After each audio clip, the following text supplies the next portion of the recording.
Okay, New Orleans Saints draft recap. They made a couple of picks that we really have to talk about, a couple of really fascinating ones.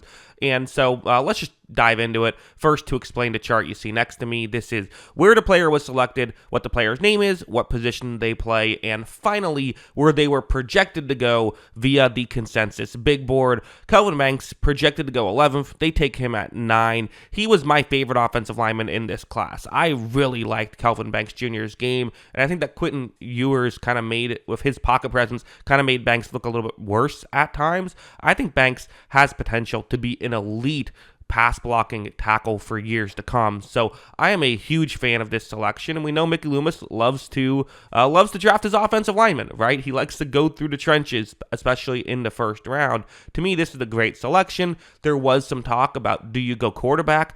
Do you go Shough or Sanders? Remember, the Saints were betting favorites to land Shough or Sanders. Ultimately decided not to go that route at all in this draft.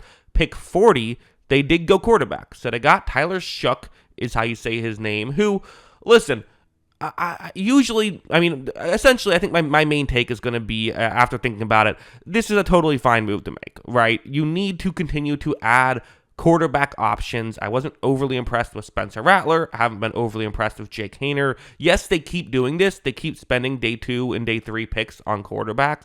And at a certain point, you wonder, do you need to just go out and really improve the quarterback position? But listen, Derek Carr is banged up. Well, hopefully he's able to just come back and play well, because he is, I think, a pretty good quarterback when healthy. I still think that way, but I've always liked Derek Carr's game, I think, more than other people have.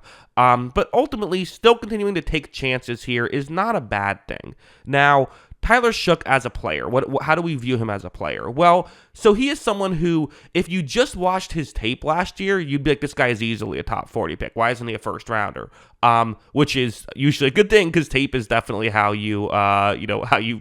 important detail, right? And I'm not saying his tape is perfect, but he ran the offense very well. When plays broke down, I didn't think he was as good at that stuff, and definitely had some Will Levis moments, which have kind of gone viral on Twitter and stuff. But again, everyone has their bad moments, right?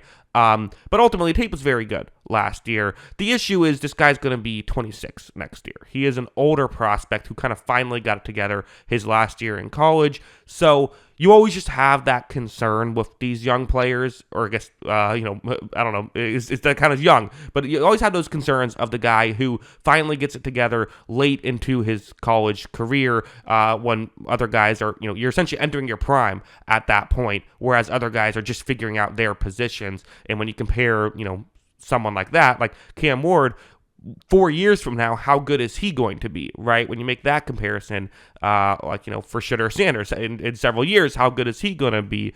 Again, Sanders is the whole weird thing, right? So we don't have to go there. But ultimately, I still think it's fine taking a flyer on him, drafting him at pick 40. I'm fine with this move.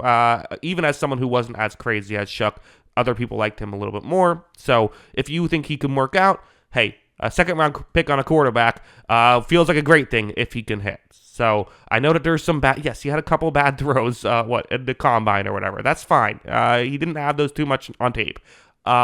Number 71, Vernon Broughton, who was projected to go 150th. They take him at 71st. You never like to be on that side of things. Traditionally, if a guy's projected to go 150th and they get drafted 70th, they play like a guy who is projected to go 150th, although not always. Vernon Broughton is a guy who, it could be a really good pass rushing interior guy. You're not going to get a ton of snaps out of him, which is part of why he was projected to go later. But you could get some.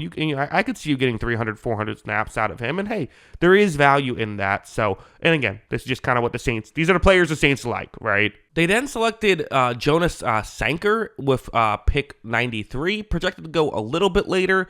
Really a guy who you're kind of in the point where you're drafting a guy. Sometimes you draft a guy who you're like, okay, this guy has elite production, and maybe he can be, maybe that'll translate to next level. Or this guy has elite physical traits, and maybe that'll translate to next level. Then you have guys like Sanker, who it's like, solid traits, solid production, like he'll probably be a solid backup. Like that's kind of where you're at now in this part of the draft. So that's what they ultimately end up going with. They still have Justin Reed and Tyrann Mathieu. I feel like people forget that Tyrann Mathieu's still in the league and playing for the Saints. He's still playing okay for them. But maybe they could use someone to learn and then go from there. You also have Jordan Howden as a safety. So again, will he get playing time? We'll see. Probably not too much this year unless there's injuries, but maybe eventually he can get playing time. They then go with an off-ball linebacker in Danny Stussman, who is someone who, definitely is one of those bowling ball type of linebackers. He likes to defend the run, does a very good job at that. The question you just have to ask is, can he be a 3-down linebacker, or is he just someone who can only do that? They then had a couple of picks that I actually kind of find really fascinating and kind of like. So first, Quincy Riley, the cornerback, who is projected to go 100th, goes at 131 here. A player that, listen, I think the concern is he's mostly just a guy who is fast and doesn't do a lot else. But ultimately, speed matters a lot for a corner. And hey, if it doesn't work out, you at least get some special teams value here. Although you don't usually spend pick 131 on special teams. But I think they hope that they can maybe coach some of the more technique things with him. And then you have speed. Can't really teach speed at this point. Guys are kind of as fast as they are. So yeah, that's the thing about that. Then you have Devin Neal, the running back, who is projected to go 126, falls to 184.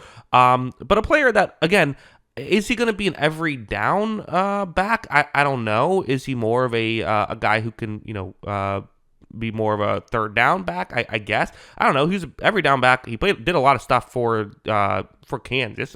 Played 573 snaps, so he wasn't there every snap, but played a good amount for last year. And again, you don't necessarily need a running back who's going to play every single snap. And pick 184, getting a good, back who can, again, he can pass block, he can make catches, and he can run.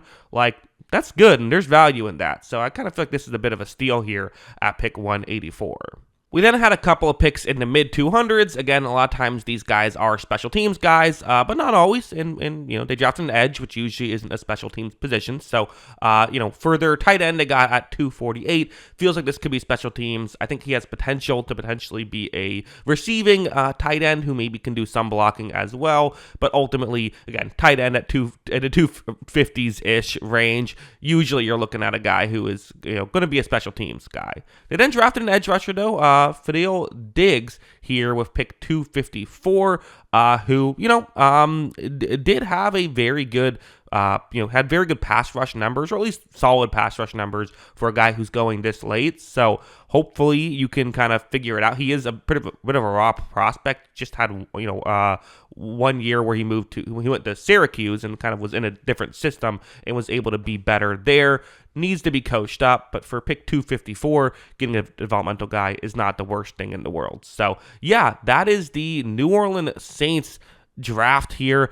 Ultimately a draft that I'm not going to say I loved, but I liked. I think this is good. I think they got a really good player with Kelvin Banks. There is a chance that they don't get any other major contributors, but it feels like they're going to get some guys who can at least play and help out. And again, the Saints kind of need to, I think, if you add a star offensive lineman, and that's mostly what you get out of this draft, that's still a pretty good draft, right? So ultimately, and I think they'll get at least some other stuff here because they had a lot of picks, and that's always good. So yeah, those are my thoughts on the New Orleans Saints draft. What are your thoughts? Let me know in the comments below.